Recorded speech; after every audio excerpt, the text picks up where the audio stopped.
On today's show, the LA Clippers make it two in a row. How did we bounce back from a shaky second quarter to get the job done? Going to be talking about it all on today's Locked On Two in a Row Clippers.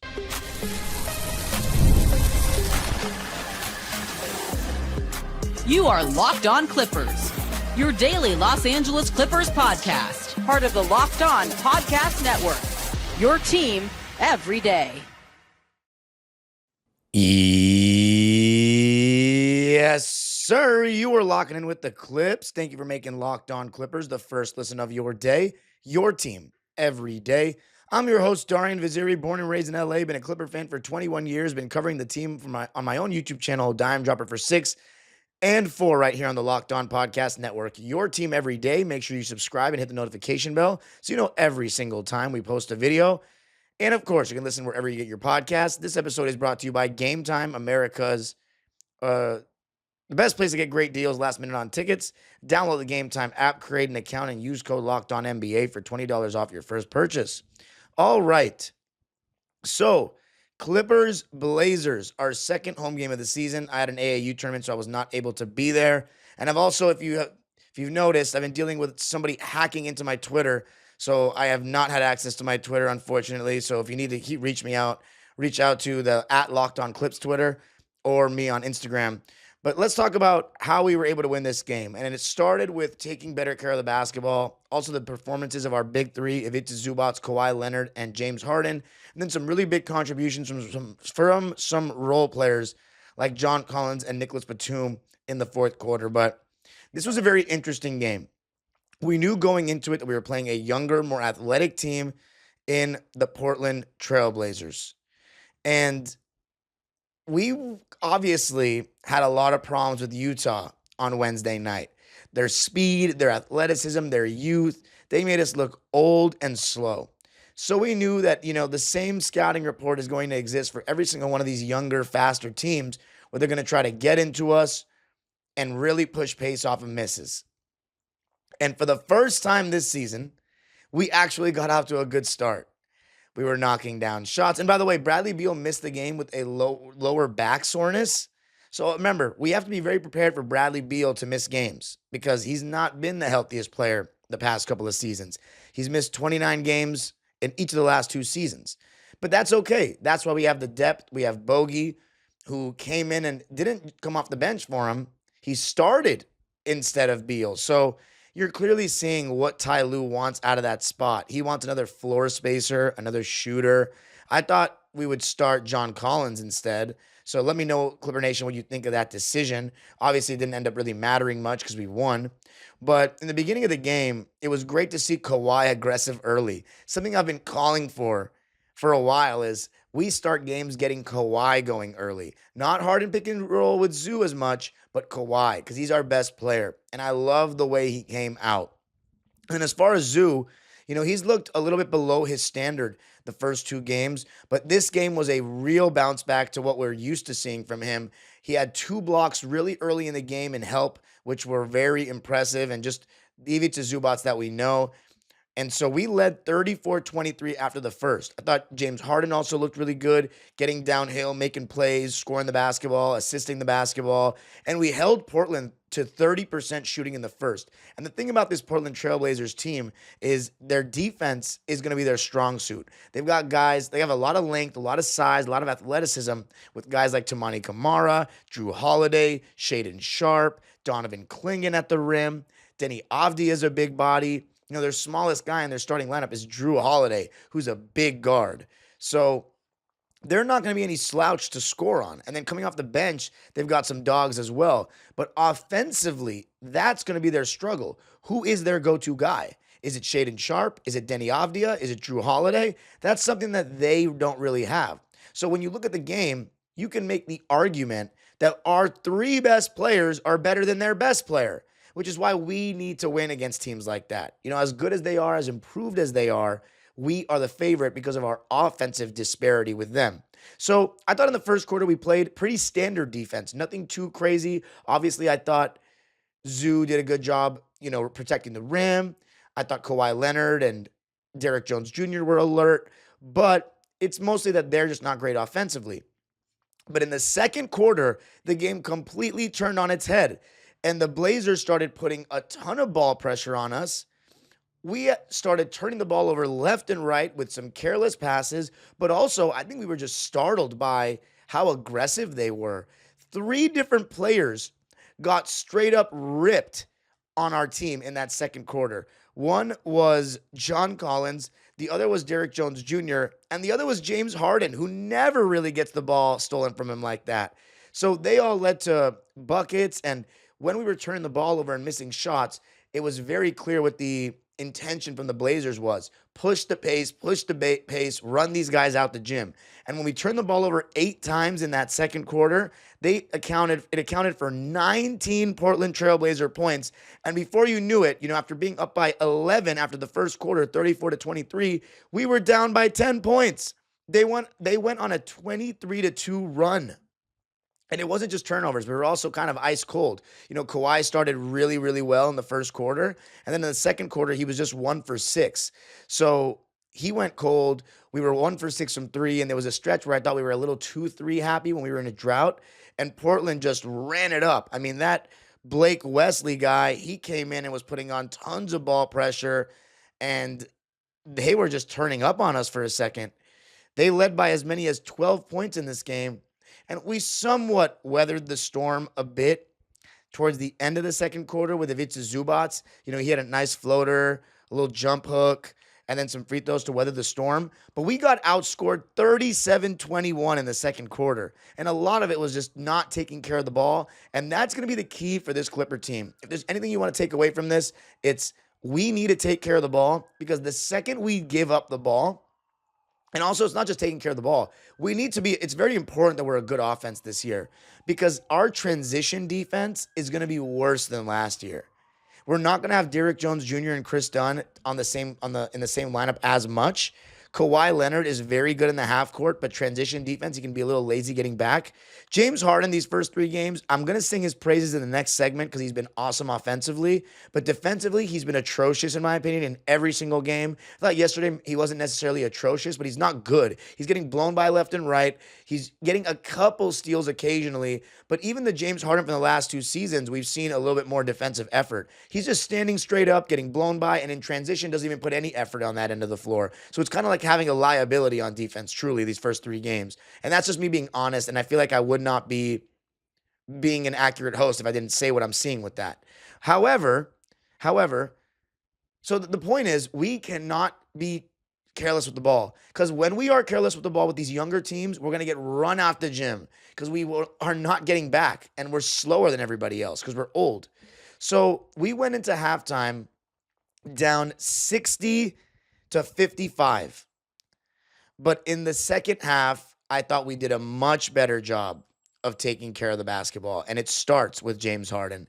He really got us going in that third quarter, getting 2 feet in the paint, finding Ivica Zubac, finding Kawhi Leonard, and just blowing by people for fun. So when we started taking care of the ball and then we start scoring a ton and shooting well, it allows our defense to set. And our half-court defense is very solid. Obviously, we haven't seen the glimpses of it being as good as last season, but that also has to do with us playing Derrick and Chris Dunn less, especially not together as much. But we only had, we still had 6 turnovers in the third quarter somehow. I thought we took better care of the ball, but it says James Harden had 4 turnovers in the third quarter. I don't really remember them because James Harden, I thought, was so good in that third quarter with 9 points and 6 assists and 3 rebounds and played the entire thing that I didn't even remember it. But we were, when we were scoring so much, and we shot 67% in the third and 56% from 3, that allows our defense to set.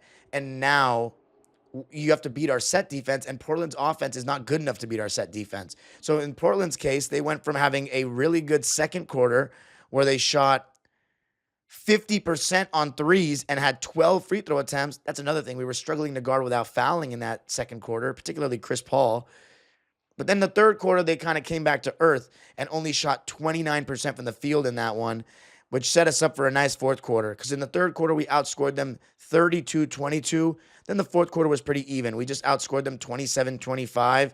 But I thought Kawhi Leonard, he brought us home in that one. 2 huge buckets late, and then also some really good stuff from John Collins, and Chris Paul hit 2 open threes.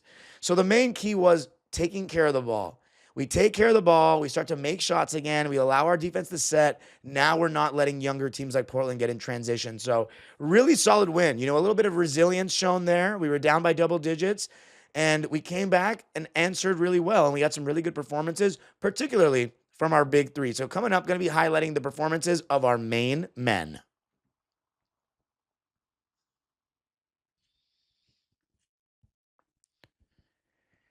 I got to tell you a little something about Monarch.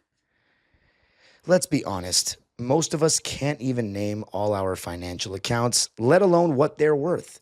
Between 401ks, savings, and investments, it's easy to lose track, and that can mean leaving money on the table. That's why I started using Monarch, an all-in-one personal finance tool that brings your entire financial life together in one clean, easy-to-use interface on your laptop or your phone. I use my laptop for Monarch. It's really helped me organize my finances, find out what I'm paying for and what I'm not, and it saved me a lot of money over the last couple of months, and now I see my bank account growing every month instead of staying the same.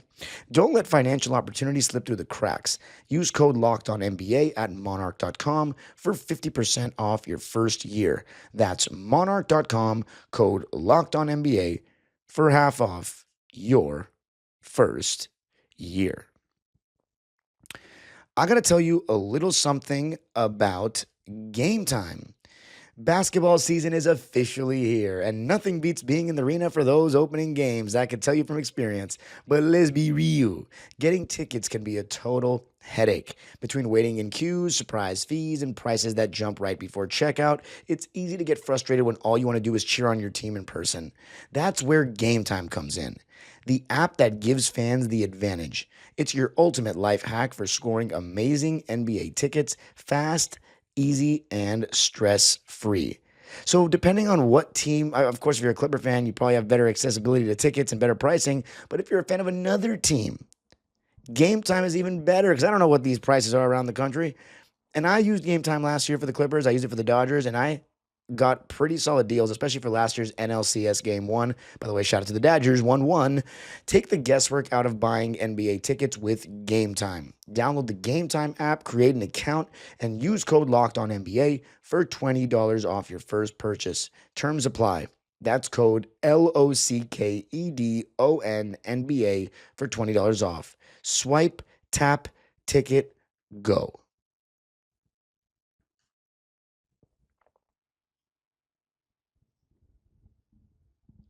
All right. So let's talk about our big three. And I'm going to begin with the guy who I believe was the player of the game, Kawhi Leonard. How sweet it is to have Kawhi Leonard healthy to start a season. It has only been the case in, funny enough, I can't even say 2020, 2021 because he got hit in the face against Denver, but he only missed like a game or two then, so never mind.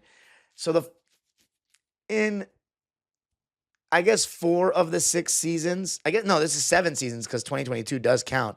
But in 4 of the 7 seasons, we've had Kawhi Leonard healthy. And in 2020, we got the 2nd seed. In 2021, we got the 4th seed.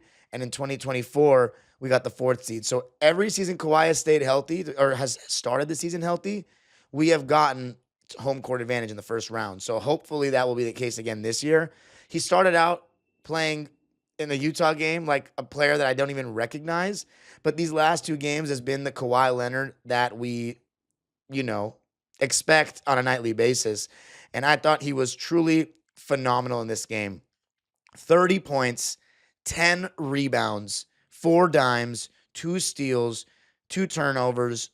And again, the exact same shootings, exact same field goals and field goals attempted as the last game. 11 for 21 from the field, but he shot better from 3 this game. 4 for 6 from deep, 67%, and then 4 of 4 from the line. Absolutely masterful performance from Kawhi. And I also thought defensively he was pretty active. Great shot contests, active hands, doing his thing. And I think the best part about it all was the closing of the game. That big turnaround over the right shoulder from the foul line, and then that floater he took going to his right. I mean, when Kawhi Leonard, I saw this stat on the broadcast, when Kawhi scores 30 points or more since we acquired him, we're 54-13. 54-13. So that is how much better we are when we get an aggressive Kawhi Leonard that's having a good scoring night. So when I sound like a broken record talking about we need Kawhi to shoot 20 shots, we need Kawhi to be aggressive, we need to start out playing through Kawhi, that's because the proof is in the pudding. The data is right there. The data is right there. And I love the way he started this game, getting into his mid-range and also running some pick and rolls. That also involves Zoo. Doesn't always have to be James and Zoo pick and roll because James is a better passer. You could have Kawhi Zoo pick and roll. And I know Kawhi is not the best decision maker in the pick and roll, but you never know, right? If teams are playing drop coverage, which Donovan Clingan was playing in this game, and a little bit of Jan Hansen. And as far as the matchups, they had Kamara on Kawhi, Drew Holiday on Harden, Donovan Clingan on Zoo, Denny Avdi on Bogey, and then Shaedon Sharpe on DJ to start the game.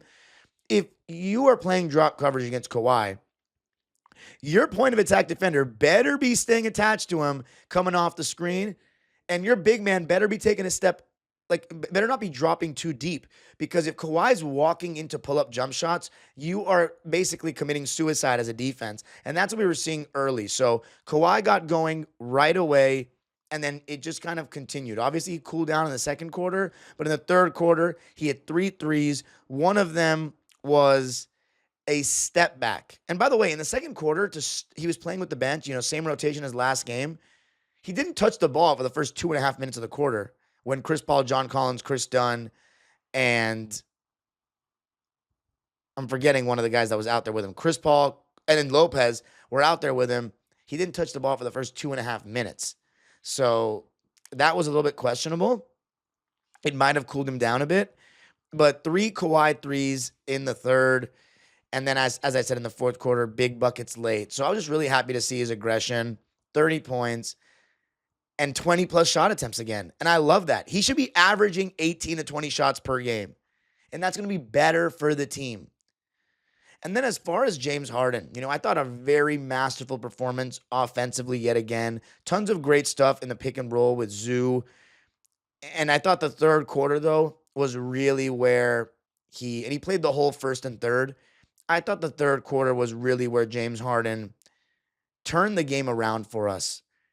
He led the way, getting into the paint left and right, whether it be in the pick and roll or in isolation. And when he gets 2 feet in the paint, causes somebody else to help, he dumps it off to Zoo, or he scores himself. And then he hit that big-time step-back 3 towards the end of that third quarter. So I thought James Harden was fantastic, really fantastic. Besides that bad sequence he had in the second quarter when he came in and got blown by, and then he got the ball stolen from him for the Wesley and 1 that capped off a 14-0 run for Portland. But James was really, in the third quarter, just blowing by people for fun. And he's really like the only guy on this roster, and this is one of our flaws, the only guy on this roster that consistently beats his man off the dribble. It's really the truth. So I thought James was awesome in this game. He had 20 points, 13 assists. Wow. 3 steals. Did turn the ball over too much. 7 of them on 50% shooting, 6 for 12, 2 for 7 from 3, and led our team in free throw attempts with 6 for 7 from the line in 38 minutes of play. Really solid game. And then maybe the most encouraging individual performance in terms of these first 3 games, or relative to these first 3 games, was Zoo. He started out a little pedestrian those first 2 games. He wasn't good against Utah, at least in the first half. But in this game, he looked much more like the Ivica Zubac we saw last year, who was finishing everything at the rim. He shot,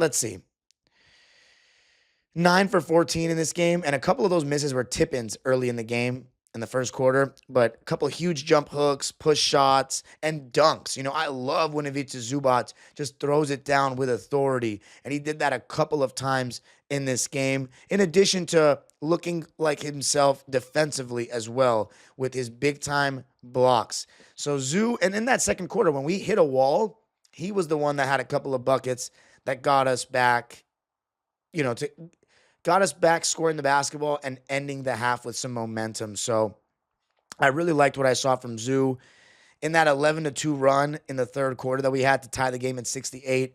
Zoo was a big part of that. So finishing around the basket, getting the ball in the post. And one thing you saw from the Blazers in this game was when Donovan Klinging was out of the game, they actually didn't play Young Hansen a ton. Young Hansen only played 4 minutes in this game. They actually went with small ball to try to switch everything. And that's part of why in the second quarter we were struggling, is because they were switching everything, which was forcing us to play a lot more isolation. And our best isolation player is Kawhi, but our second best isolation player is James Harden. And when it comes to passing through the ISO or out of the ISO, then it's definitely James Harden, and he wasn't in the game. So it was making it so that either Chris Paul, Brook Lopez, or John Collins or Kawhi were creating shots, and we weren't having much success, especially when they have a lot of good defenders out there. So the advantage, though, when teams are playing small ball, switching everything 1 through 5, is Ivica Zubac in the post. So we also saw him take advantage of smaller defenders in this game, which is something that's going to have to be consistent throughout the season. And we saw more of that last season. So really solid game from Zoo. I think you can argue he was the player of the game as well, but I'm going with Kawhi Leonard. 21 points, 8 rebounds, 3 assists, and you're also seeing consistent double teams on Ivica Zubac this season because everybody knows the scouting report now that he is very good. And if you are playing him one-on-one in the post, you are susceptible to getting a bucket on you.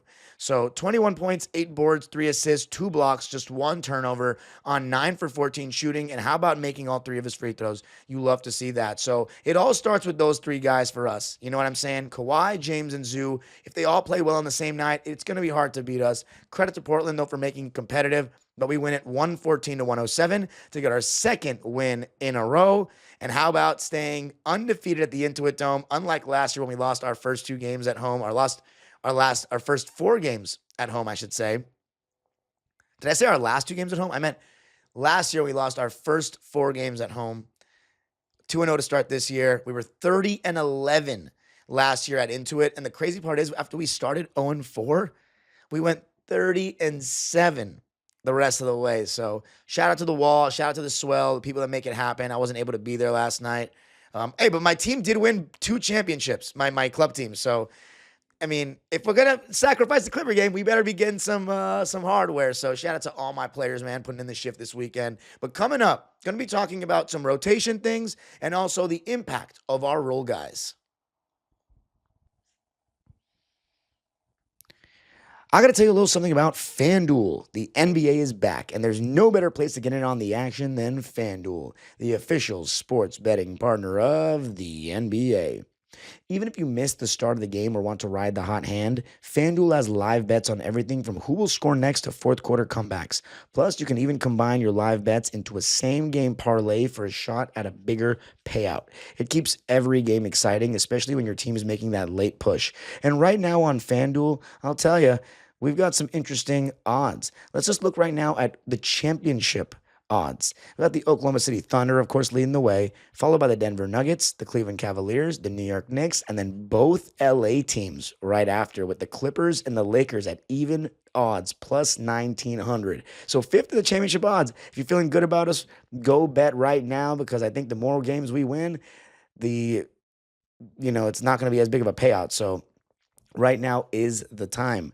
Right now, FanDuel is giving new customers $300 in bonus bets when your first $5 bet wins. So head to FanDuel.com to sign up and play your game with FanDuel, the official sports betting partner of the NBA.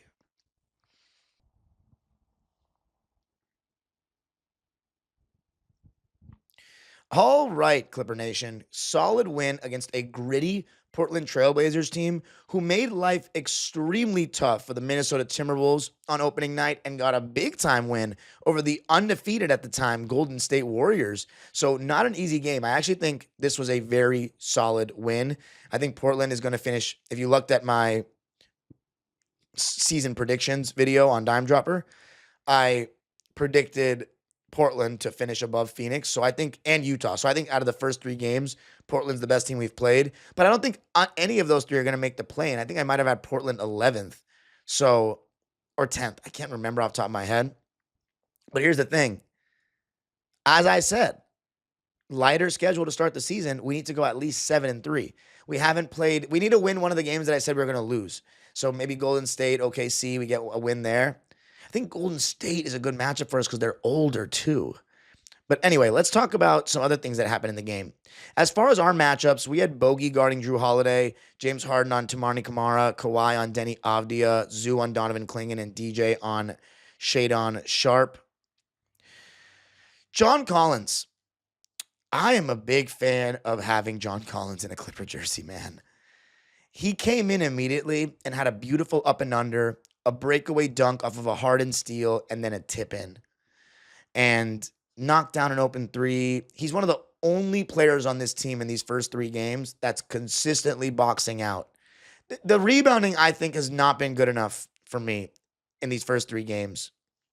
And of course, we're going to out-rebound a team. In this game, we out-rebounded Portland 46-42 when they only make 37% of their shots, and we make 55% of ours.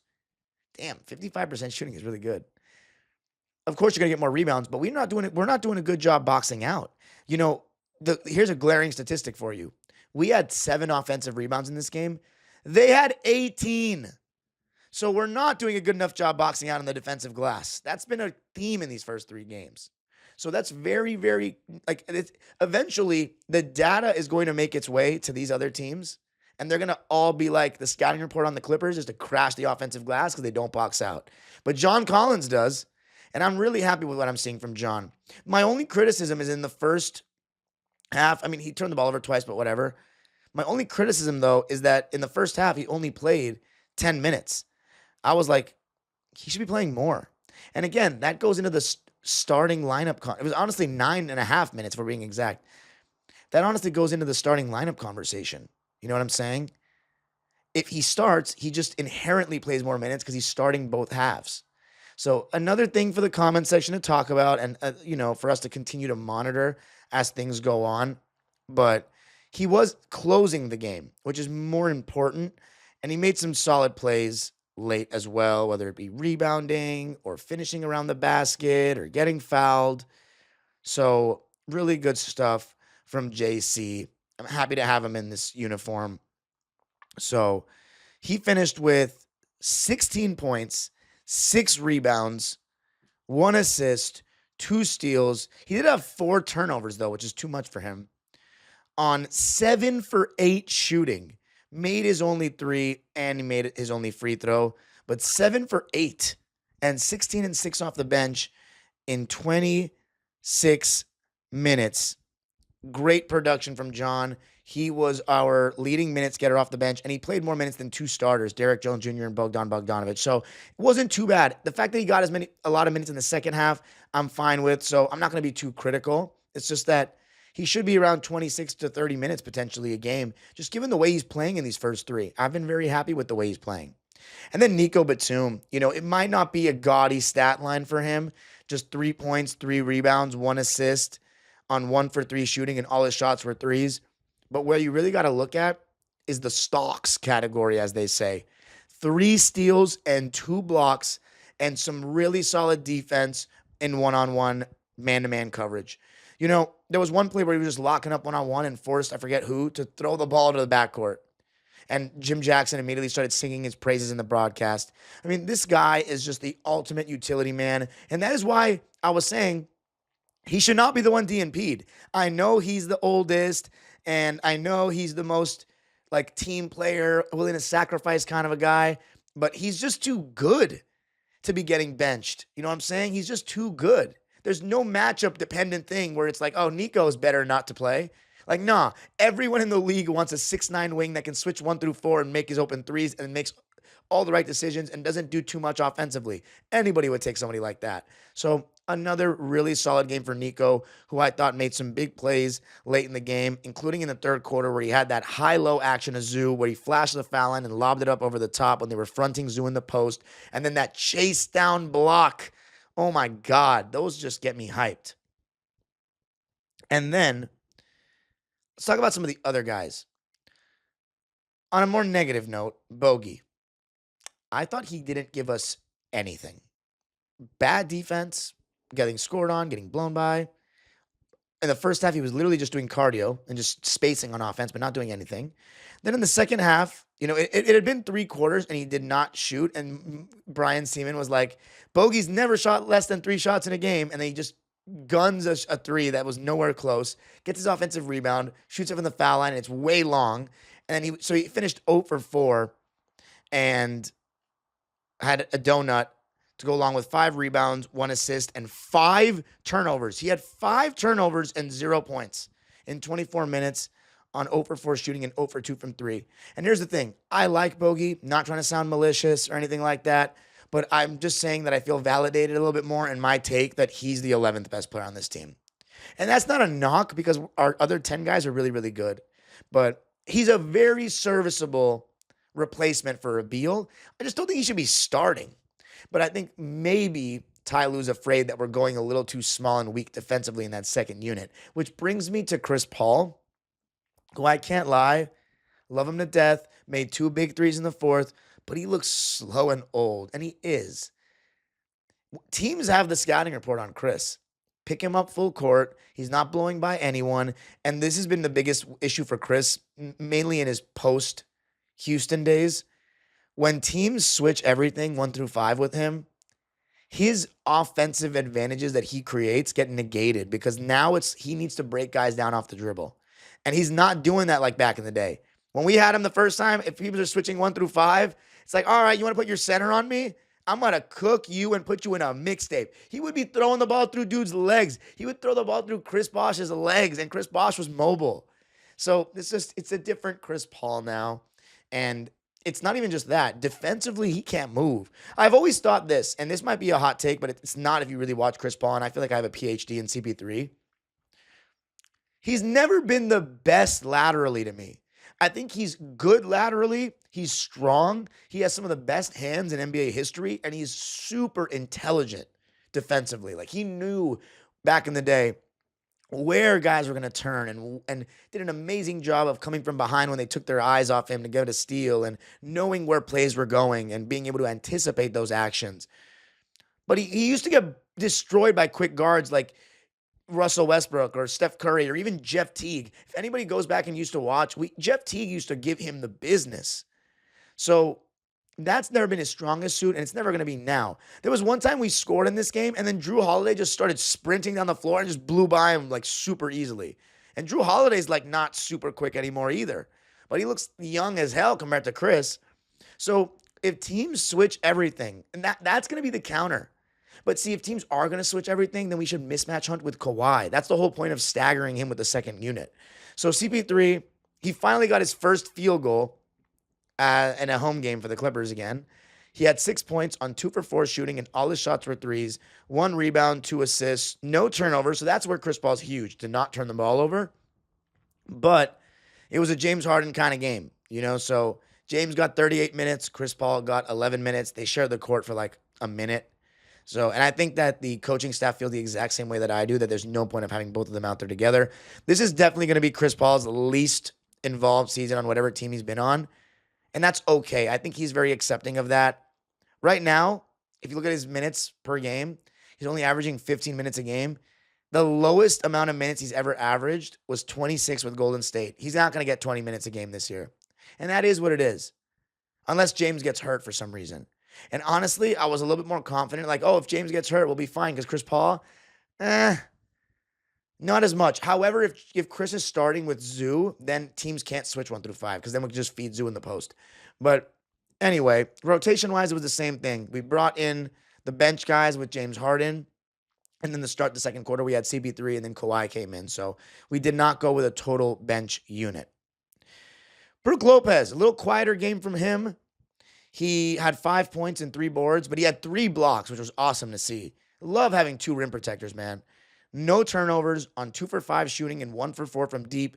In the fourth quarter, he was actually switching on to forwards like Jeremy Grant and Denny Avdia when the Blazers went small, and he was holding his own. There was no moment where I was like, Brook's getting attacked on defense. He can't play D. So really solid there.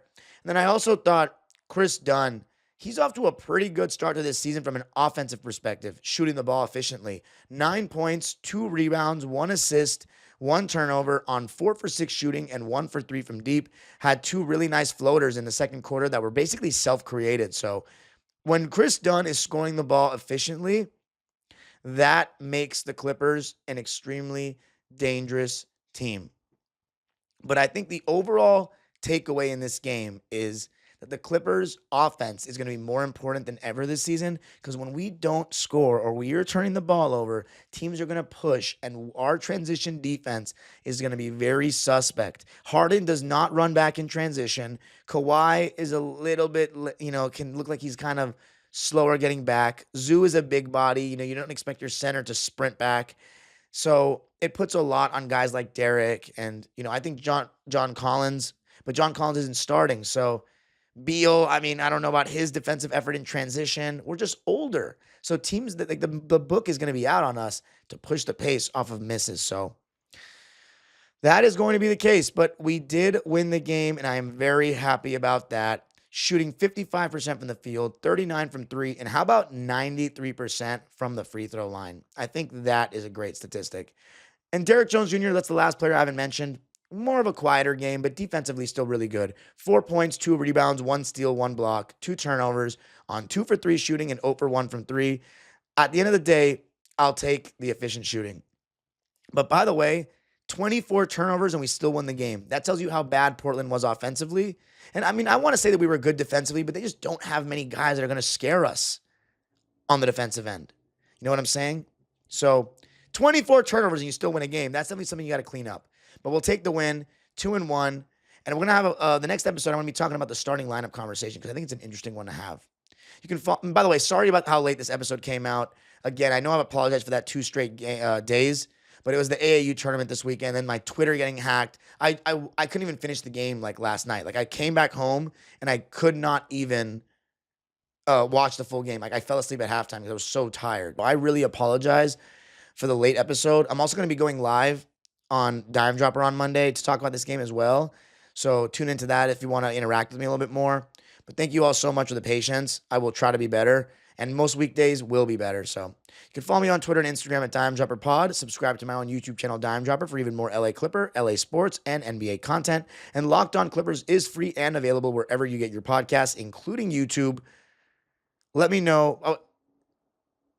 Yeah, I said follow me on Dime Dropper Pod on Twitter. Right now, no, because of the hack. But Locked On Clippers, free and available wherever you get your podcast. Make sure you subscribe. Help us get to 8,000 subs before the end of the month.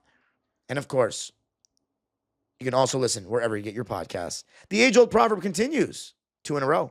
Go Clippers.